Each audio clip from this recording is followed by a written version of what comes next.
About an hour ago, I was walking home, going to Grand Central, and then I saw a rush of people come from behind me. I had my headphones on so I couldn't hear, and then somebody said, "Gunshots." So last night in Midtown Manhattan, a rapid burst of gunfire rang out from the first floor of a high-rise office building. They said somebody's inside with a gun. It felt like you were in a war zone almost. And I saw a worker run out. By the time he got to us, he said, "Help, help, I've been shot." But there was a guy laying on the floor. They tried to give him CPR. He didn't get up. They put him in the ambulance. And you had widespread panic. People running, some fleeing to the back exit, others hiding in bathrooms and closets. Those attending a networking event in the first floor auditorium hid wherever they could, the control room, the basement. And on the floor above, you had dozens of people watching a presentation, flooding into a conference room and barricading the doors while shushing each other, calling police and scouring social media for information. I think it was very, very apparent through all this that a lot of us were young. A lot of us went through training in elementary school of what to do in an active shooter situation. We were hiding behind the large monitor. A lot of people were on the ground. We flipped a lot of the tables up. A lot of people were along the windows.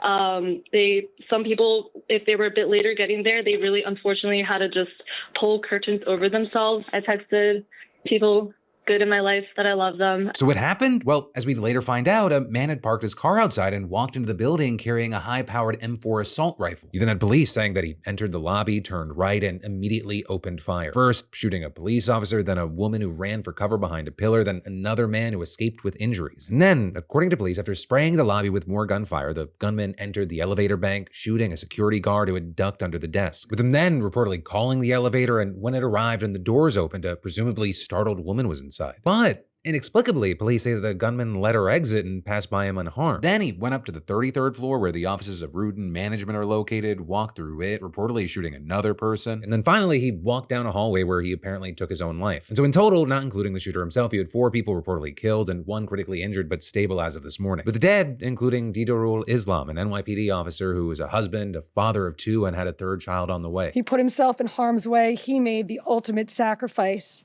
Shot in cold blood, wearing a uniform that stood for the promise that he made to this city.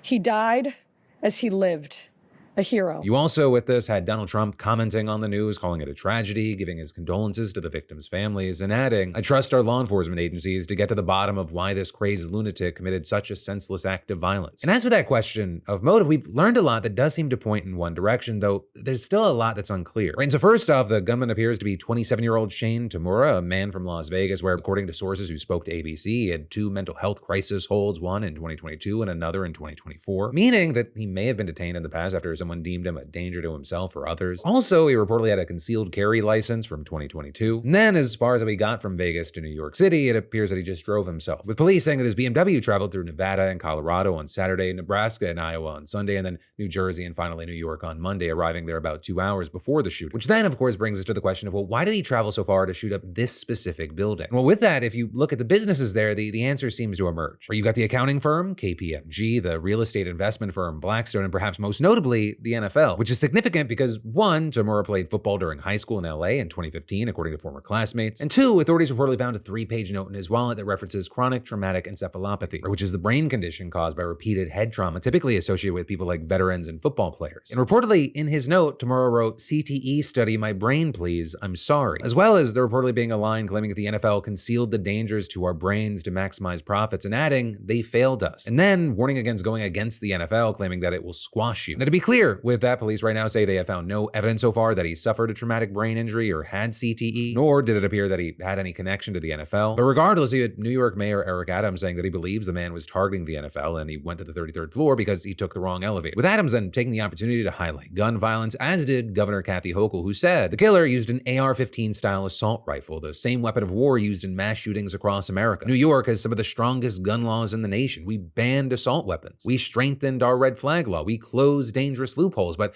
our laws only go so far when an AR-15 can be obtained in a state with weak gun laws and brought into New York to commit mass murder. And adding, the American people are tired of thoughts and prayers. Congress must summon the courage to stand up to the gun lobby and finally pass a national assault weapons ban before more innocent lives are stolen. But for right now, that is where we are. We have our eyes on it, and we'll wait to see what happens from here.